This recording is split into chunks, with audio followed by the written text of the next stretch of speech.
Quando nós temos a invasão do organismo por um micro-organismo, imediatamente é desencadeada a imunidade inata, como vocês sabem. Essa imunidade inata se dá depois das primeiras barreiras que nós temos, que são as barreiras epiteliais, a barreira de pele e de mucosas. Então, nós temos... Então, quando o organismo invade, nós temos a presença fundamentalmente de fagócitos, né, monócitos, neutrófilos, eosinófilos e células dendríticas, que vão fagocitar esse agente infeccioso, algum corpo estranho que entra em contato, e, ao mesmo tempo, vão secretar uma série de citocinas que vão desencadear um processo inflamatório. Isto leva de minutos a algumas horas.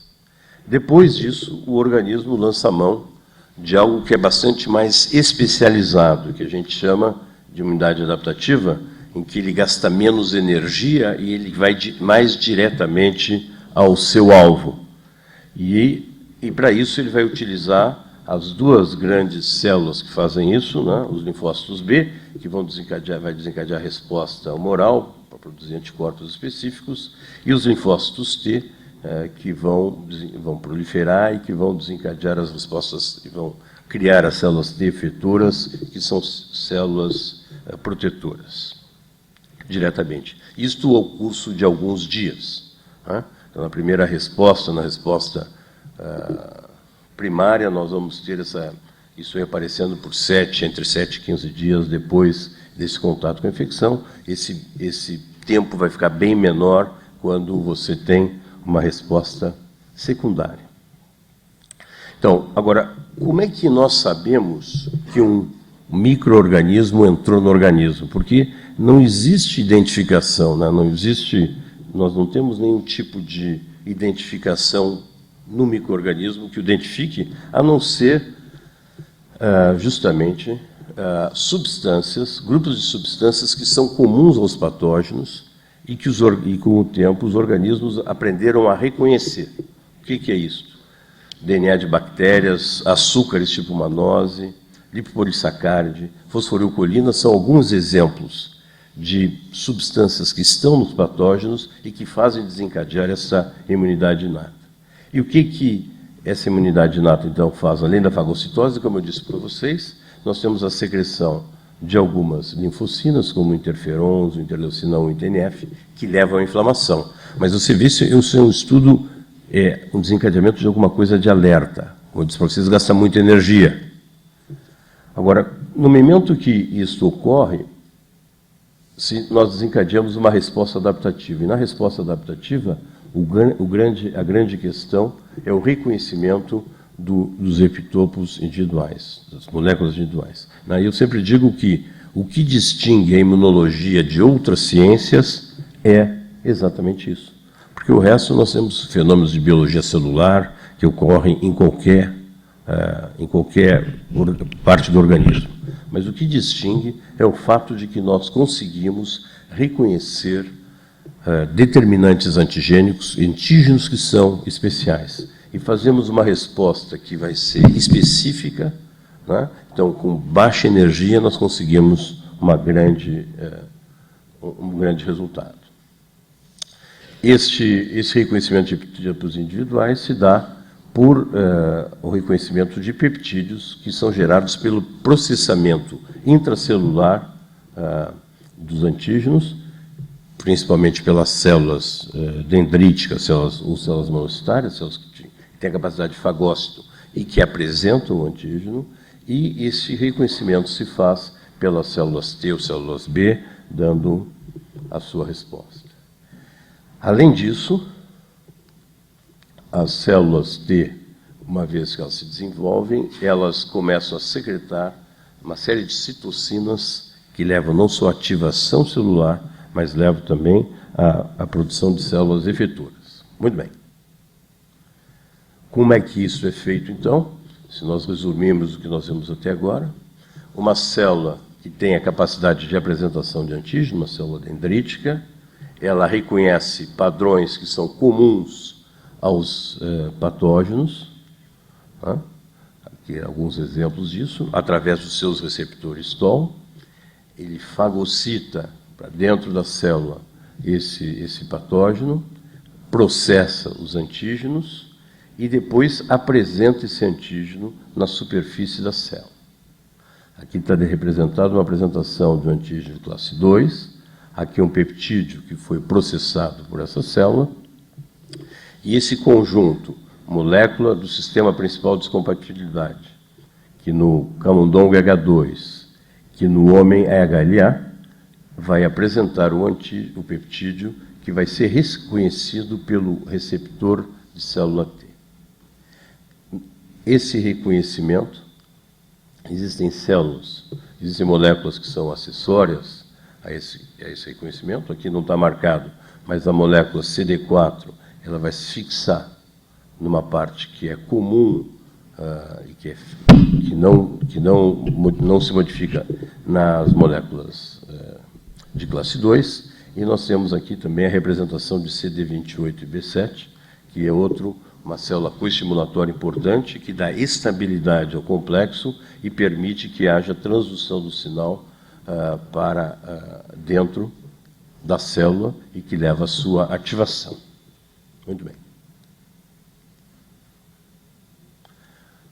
Então, se nós representarmos esse reconhecimento, aqui nós temos uma molécula HLA de classe 2. Por que é de classe 2? Porque tem duas cadeias que se inserem na membrana, e que é de um macrófago, de uma célula dendrítica. Esta molécula, nós vamos ver depois, ela tem um polimorfismo nessa região, o que distingue um indivíduo para outro. E aqui nós temos o peptídeo que está sendo apresentado e que será ou não reconhecido pelo receptor da célula T. Esse receptor da célula T ele é único para cada célula T, e ele se assemelha, de certa forma, a uma imunoglobulina, e nós temos as regiões hipervariáveis aqui, que fazem justamente a interação entre o receptor da célula T, o peptídeo que está sendo apresentado e a molécula HLA. Então, nesse reconhecimento, não depende só do antígeno apresentado, mas depende do antígeno e da molécula HLA que está apresentando. Isso é um conceito fundamental e que eu estou falando bem devagarinho para ficar bem preso na memória de vocês, porque todo o reconhecimento antigênico ele vai variar de indivíduo para indivíduo. Por quê? Porque o indivíduo pode ter variações do seu HLA e ele poderá também ter variações no seu receptor de célula T, porque, dependendo do rearranjo das moléculas que vão formar o receptor de célula T, e também depende de como foi feito a seleção química das células que estão na periferia, e que nós vamos falar daqui um pouquinho.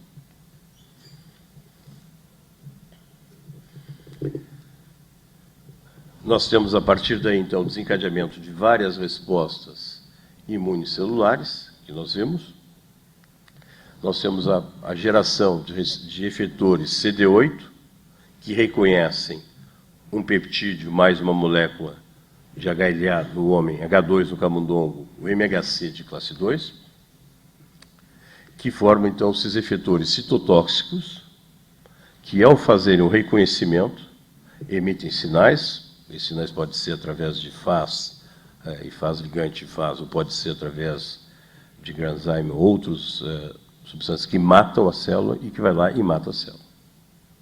Então, normalmente, os efetores CD8, eles vão reconhecer, então, classe 1, e a molécula de classe 1 ela está expressa em todas as células do organismo, ou quase todas elas.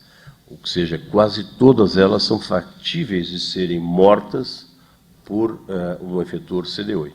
Na verdade, qualquer célula também é factível de ter uma infecção por um vírus. Então, aqui estão os principais efetores das moléculas CD8, e aqui estão as citocinas, que são fundamentalmente produzidas pelas células CD8. Já as células CD4, que vão ser objeto de muita discussão aqui durante todo esse curso, elas reconhecem, através do seu receptor, o peptídeo mais a molécula HLA de classe 2, ou H2 de classe 2 em camundongos.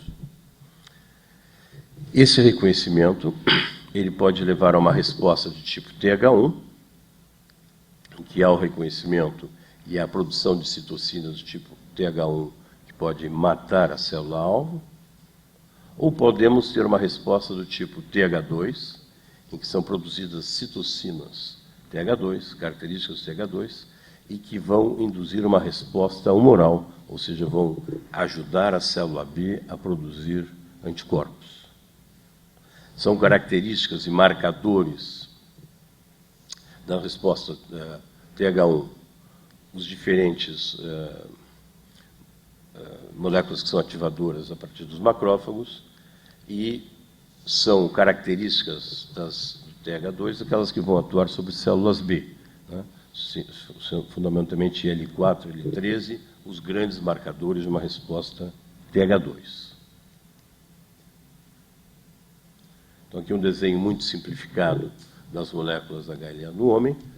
A molécula HLA de classe 1, ela tem uma cadeia pesada de 45.000 Daltons, que é associada a uma molécula que não está bem desenhada, que é a beta-2-microglobulina, e que forma uma concavidade onde pode se alojar o peptídeo que vai ser apresentado ao sistema imune.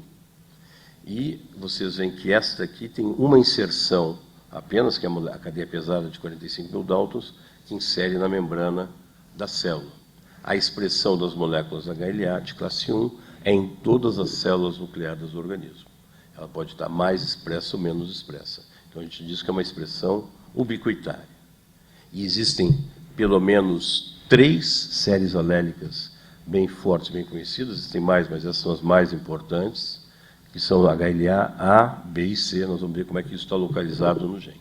E cada uma delas é bastante polimórfica, ou seja, existem variações de indivíduos para indivíduo, e nós vamos ver onde é que é isso. As moléculas de MHC de classe 2, elas têm uma expressão bem mais restrita, né? Elas constitucionalmente estão expressas nessas células, os macrófagos e células dendríticas, mas elas podem se expressar em outras células. Essa expressão pode ser induzida, e o interferon gama é o grande marcador, é o grande indutor de célula de MHC de classe 2 nas células.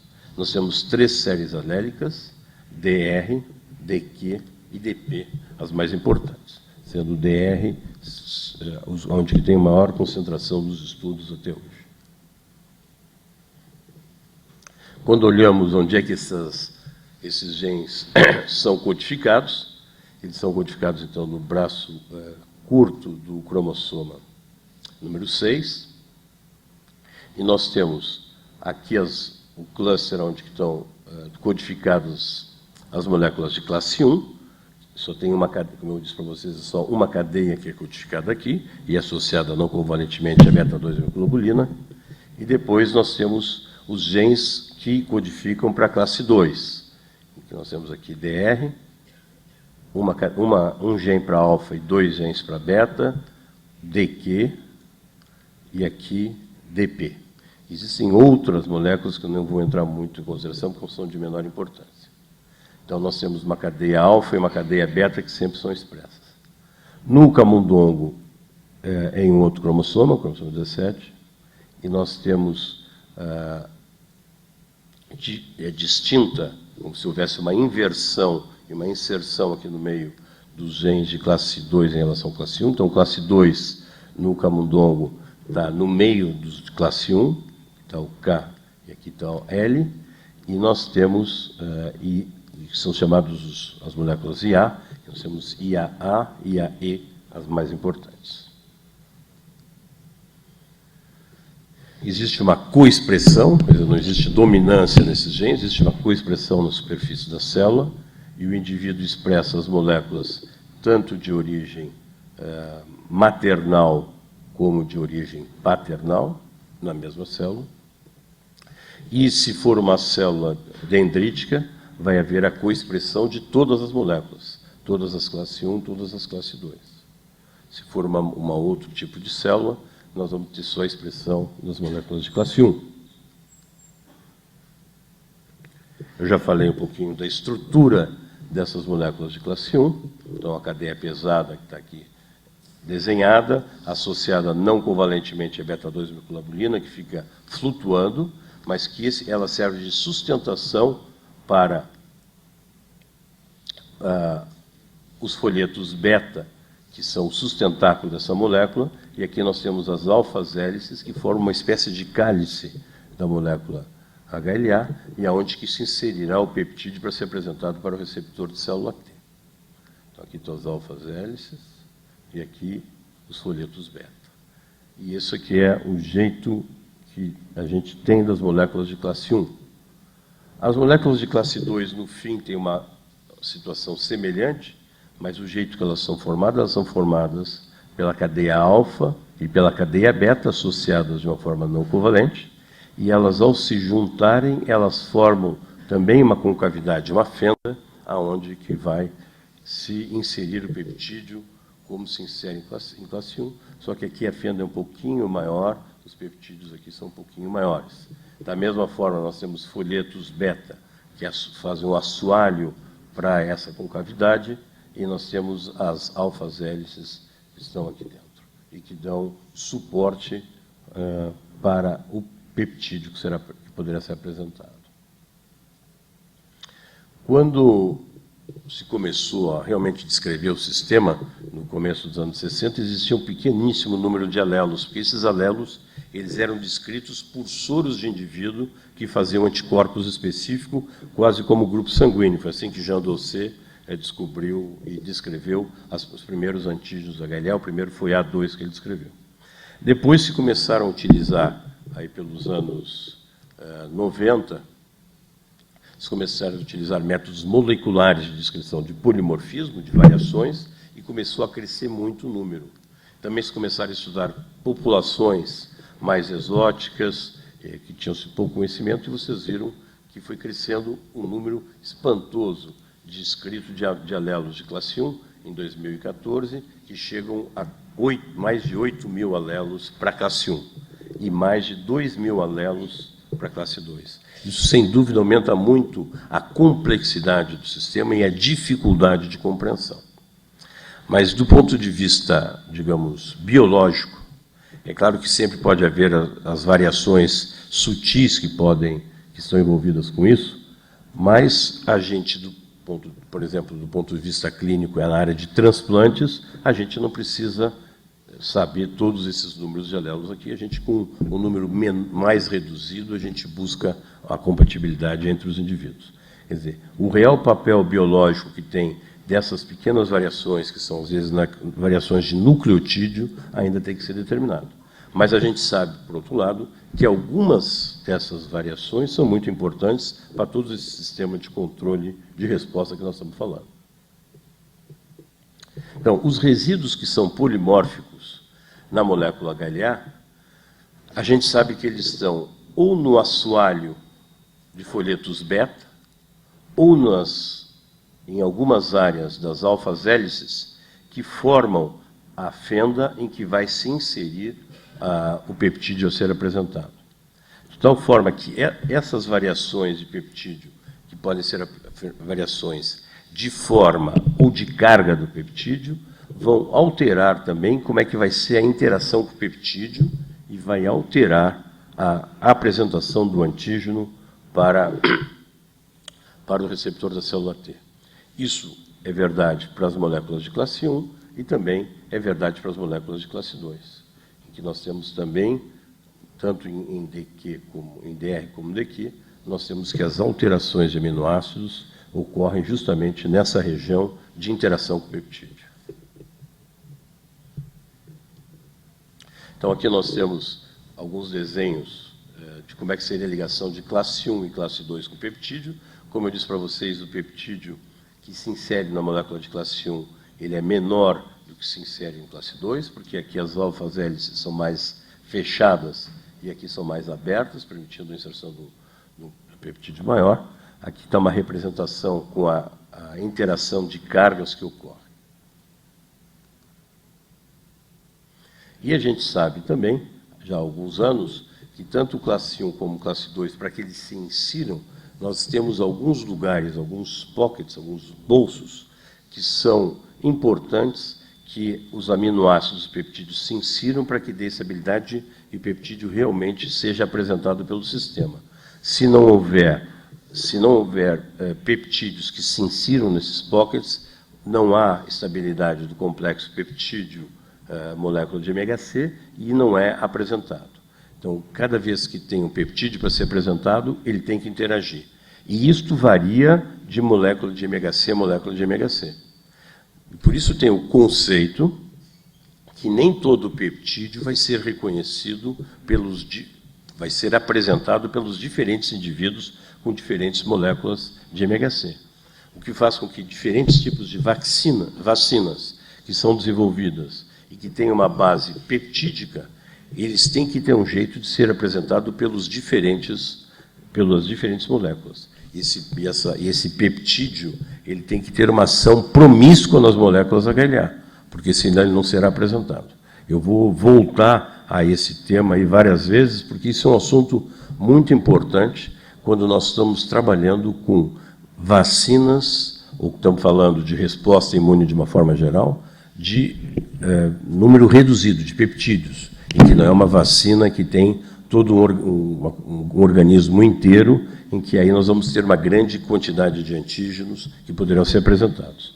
Então, esse conceito aqui é muito importante, que a interação do peptídeo com a molécula MHC é determinante para este peptídeo ser ou não apresentado ao sistema imune de uma forma adequada. Então, nós temos aqui uma vista aérea do que seria um peptídeo incrustado numa molécula de classe 1, e aqui como é que seria feito o reconhecimento pelo receptor de célula T do peptídeo que está aqui em amarelo, e aqui a molécula MHC de classe 1. Então, vocês veem aqui está o MHC, que dá o suporte, e aqui o peptídeo sendo apresentado. E nós temos as regiões que são hipervariáveis do receptor de célula T e que fazem o reconhecimento desse peptídeo junto com a molécula HLA que está circundando, porque tudo isso é uma coisa só. Então, nós temos as regiões hipervariáveis, que são CDRs 1, 2 e 3 do receptor de célula T, e que reconhecem o peptídeo e que dão a sinalização para dentro da célula. Então, todos eles são importantes, alguns reconhecem mais o peptídeo, outros reconhecem mais ou têm uma interação maior com a molécula do HLA. Como é que esse peptídeo ele chega até a superfície da célula para sua apresentação? Isso se faz através do processamento antigênico. Então, uma vez que uma proteína esteja no citosol, porque o patógeno foi fagocitado, e nós temos as diferentes proteínas, nós temos o proteasoma que vai picar essa proteína em pequenos peptídeos, e esses peptídeos estão no citosol, e eles são colocados para dentro do retículo endotelial através dessa molécula chamada TAP, que está na superfície do retículo, e que coloca ativamente os peptídeos para dentro do retículo. E esse retículo, depois, ele vai ser colocado na molécula de classe 1 e vai migrar até a superfície da célula, onde que ele vai ficar, onde ele vai ser colocado e que vai ser ou não reconhecido pela molécula que é CD8 que está passando aí. Então, sempre que nós estamos falando em antígenos que está no citosol, ele vai ser fundamentalmente apresentado por classe 1 e vai ser ou não reconhecido por moléculas CD8. Já a apresentação via MHC de classe 2,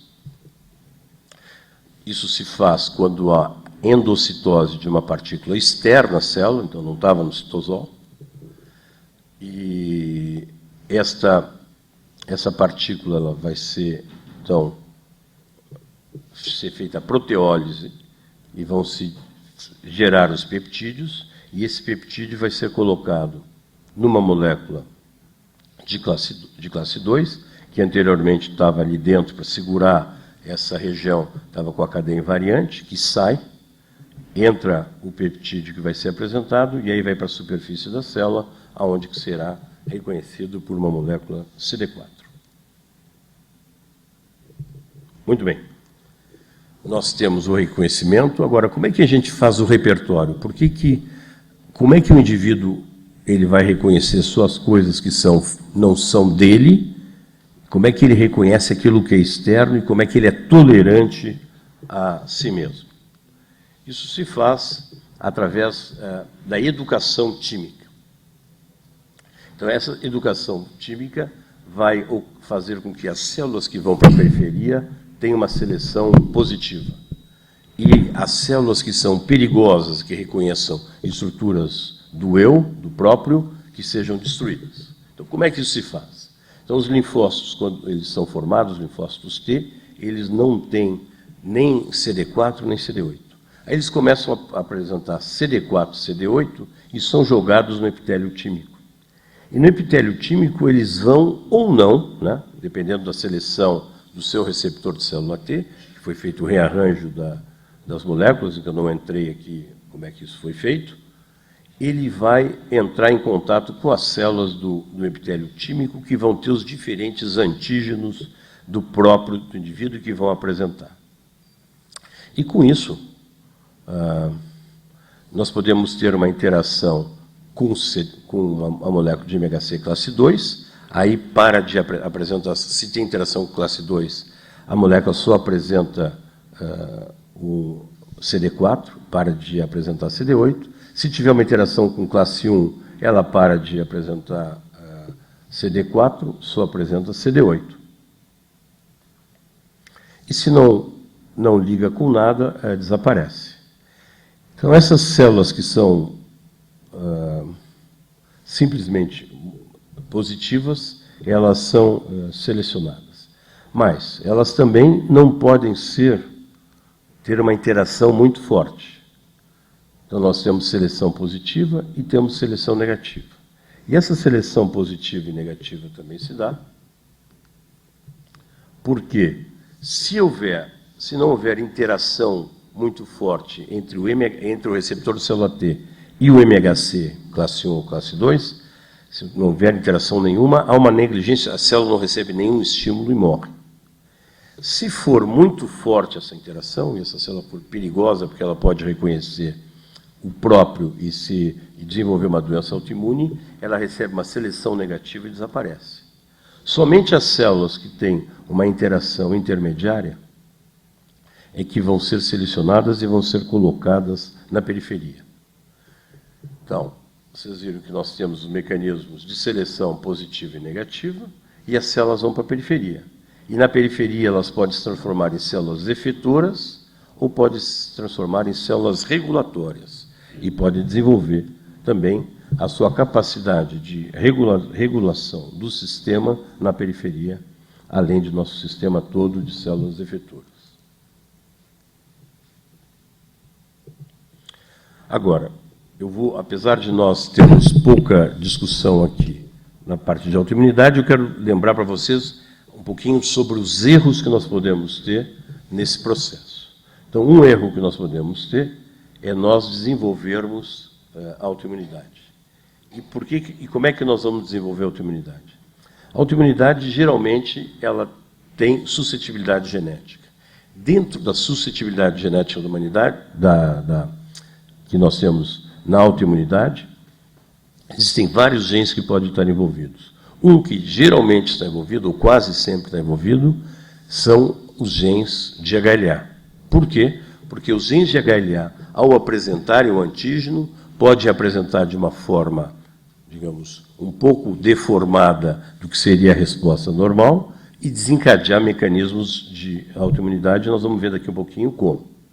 O que geralmente pode ocorrer também para que haja o desencadeamento de autoimunidade é um estímulo imunológico que se dá por uma infecção ou uma lesão, que leva a uma inflamação e ativação de células, e essas células querem se defender contra alguma coisa que é externa e terminam, por erro, começando a fazer um processo autoimune.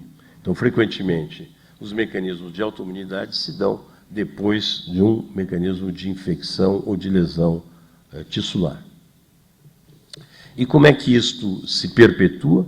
Bom, isso se perpetua porque a célula T autorreativa ela vai reconhecendo o antígeno do próprio, vai produzindo citocinas, e mesmo que não tenha o agente que desencadeou, esse processo forma um sinal de um curto-circuito fechado positivo que leva ao aumento de clones autorreativos. E como é que a gente pode... E o fenômeno de espalhamento de antígenos, como é que se faz? Normalmente, se acredita que esses processos iniciais se fazem contra um determinado peptídeo que dá a reação cruzada, mas quando existe esse peptídeo que causa a doença autoimune, ele vai fazer lesão tecidual, então vários antígenos serão apresentados, e esses autoantígenos com tipo de digamos, de estímulo que tem ali por causa da inflamação, leva a um aumento de número dos clones autorreativos, e nós temos espalhamento de antígeno, que é um fenômeno muito conhecido nas doenças autoimunes. Então, as moléculas HLA, nós vimos que tem um papel central na apresentação de antígenos e tem também diretamente envolvido no desenvolvimento, na suscetibilidade e o desenvolvimento de doenças autoimunes. Então, isso, sem dúvida, está ligado à predisposição genética. Eu falei para vocês que a HLA é o mais importante, mas tem vários outros genes que podem estar juntos.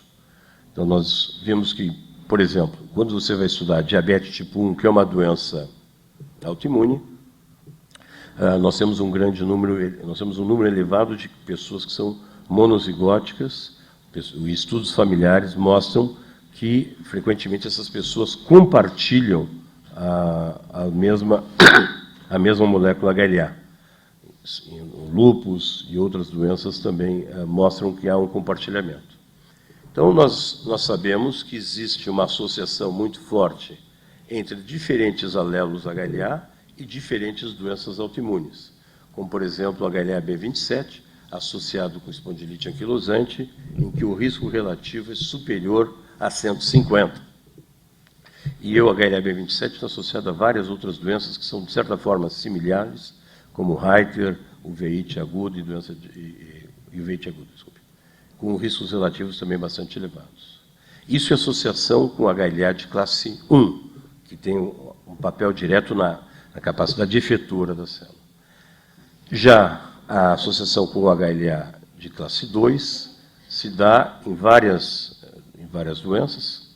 Eu citei o diabetes mellitus, DR3, DR4, o lúpus com DR3, a artrite reumatoide com uma determinada molécula DRB1, e a doença reumática do coração, que nós estudamos, associada com DR7.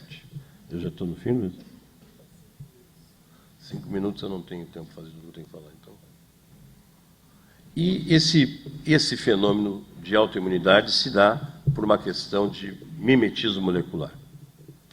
Então, quando nós fazemos a seleção química, nós matamos tudo aquilo que reconhece o próprio, mas algumas coisas podem ficar muito parecidas. Então, por exemplo, se nós temos aqui aqui eu estou representando um peptídeo sendo apresentado que não é do self, não é do próprio, e ele consegue ser reconhecido e estimula a apresentação de uma célula T.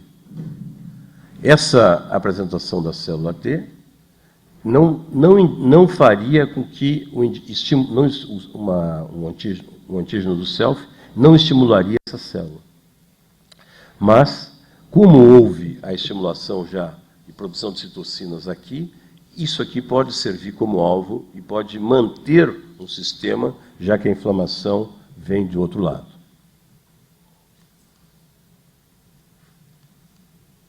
Isso é o caso de estudo que a gente faz no laboratório há alguns anos, em que a gente estudou como Streptococcus pyogenes leva à febre reumática e à doença reumática cardíaca. Existe um reconhecimento na periferia de antígenos que, por reação cruzada, vão para o coração e desencadeiam a doença.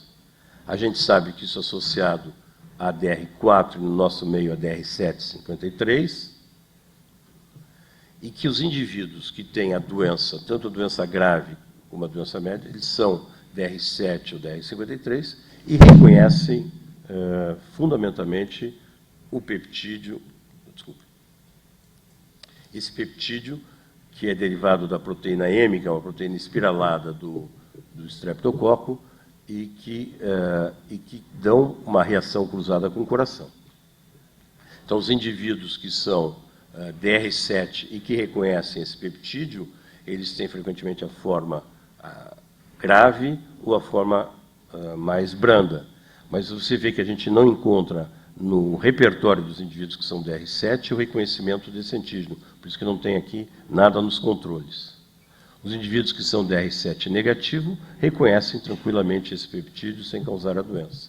O mesmo ocorrendo com 53. Então, existe uma associação no reconhecimento de indivíduos que são DR7 ou DR53, nesse peptídeo que vai dos aminoácidos 81 e 96 e que levam à doença. Então, o que a gente tem é que o TCR, receptor, tem o seu CDR3, que reconhece o peptídeo, que é o 81 e 96, junto com a molécula DR753. Isso dá um mimetismo molecular que leva ao reconhecimento de proteínas do coração. Se nós olharmos em números maiores, aqui nós temos a representação de que seriam a molécula, a proteína M do estreptococo, com todos os seus aminoácidos. Então, quando o indivíduo reconhece esta região da molécula, ele tem a doença grave. Se nós olharmos todos os pacientes que têm a doença, quase a metade reconhece esse determinado peptídeo. E quando nós olharmos os controles, todo mundo tem contato com o estreptococo, apenas 8% reconhecem isso aí. Agora, quando nós olharmos especificamente DR53, quase 2/3 dos que têm a doença reconhecem esse peptídeo e ninguém entre os controles. Ou seja, se você, no seu repertório, reconhecer esse peptídeo, você vai desenvolver a doença se for DR53. Isso não é verdade em outras regiões. Então, aqui nessa região da proteína M, os indivíduos que têm a doença mais grave não reconhecem essa região.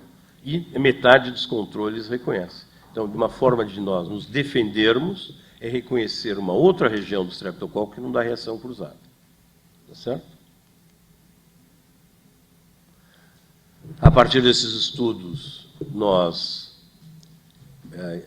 então, justamente evitando a região A e B, que dava muita reação cruzada, nós vamos estudar aquela região que eu mostrei para vocês, que é a região C, para ver se nós conseguimos descrever epitopos que fossem protetivos, derivados dessa região, e que podiam desencadear uma resposta protetiva nos indivíduos. E nós, então, sintetizamos peptídeos de 20 aminoácidos que nós estudamos com a relação à resposta T e à resposta B.